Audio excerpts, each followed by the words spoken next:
The next question that came in is, I have a growing email list based on your recommendation to gather emails.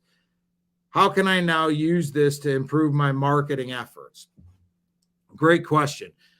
Real quickly to summarize, because they mentioned it in the question, I have long been a proponent of, don't build your foundation on Instagram, Facebook, things like that. It's great to grow pages. It's great to get, to have people like your pages, follow your pages, things like that.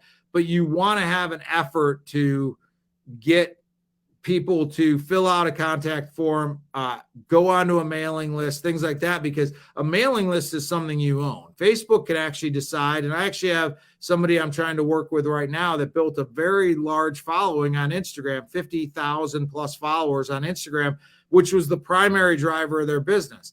Their account got hacked and somebody put all kinds of crazy malicious content on their account. And by the time they woke up the next morning, their account was locked because of the activity, and they've been fighting now for the better part of a handful of weeks to try to get their account back because of this hack, and their entire business driver was this Instagram account.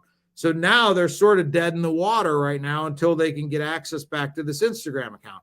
So I have long been a proponent of trying to create situations where you can pull people that follow your page that are interested in your content off of social media to give you an email list that you can use, or an email address that you can use in a variety of different ways. So that's part of this, because you own your email list. You don't own the platform. Facebook, Meta, TikTok, any of those platforms can decide to cancel your account, remove your account, whatever, at any given time. And if you've built your entire platform there, as this particular person did, you could find yourself in a bad situation. So what this person's asking the question is, they've taken that advice and they've started to gather emails. Now they're asking how they can use those emails to improve their marketing efforts. Now, the most common thing that you would think of when it comes to emails is an email marketing blast or sending a direct email. I would say that's a good use of an email list, although I would be careful to not overuse that. So maybe, once a month, once a quarter, things like that, sending out an informative email that provides value, not just something to try. You don't want the only time somebody gets an email from you is to be a direct sales ask. You want to send them something that provides them value, and then maybe have a little bit of a sales ask in there, or send out a variety of emails that provide value and then occasionally send out a sales ask. So that being said, what other ways could you use an email address? One of the other ways you could do that's really something that I think is a very beneficial thing. You could use a customer list or an email list to help improve your targeting on both Facebook or Meta and on Google. You can upload a copy of that list to Facebook and you can market just that list. So if these are people that are past customers, you can actually market to that list on Facebook so that they are exclusively seeing this ad, the people that are on that list. You could even do it as a dark post, which means it doesn't show up on your actual Facebook feed. The only people that ever see that post are the people that you're targeting with this email list. You could also use it to refine your Google AdWords.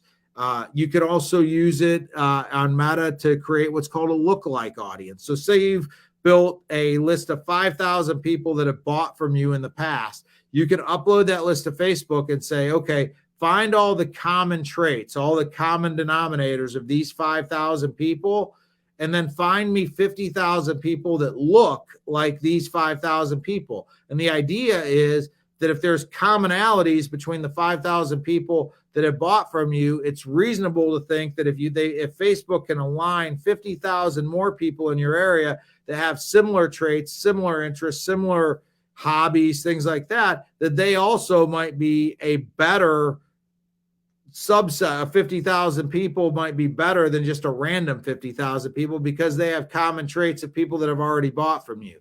So there's a variety of ways you can use an email address. And again, the important thing is you own that email address.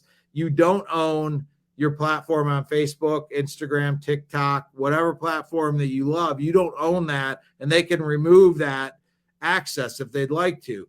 When you do this with an email address, you own that email address, and you'll always, even if it's a different platform 2 years from now that doesn't even exist today, there's a likelihood you'll be able to utilize that email address to help with your marketing efforts there. So if you're not already doing it, Think about ways you can collect email addresses from your customers, people that follow your social media pages, things like that. Offer them some reason to give you that email address so that you can begin building an email address. I think you're going to be very happy you did in the future.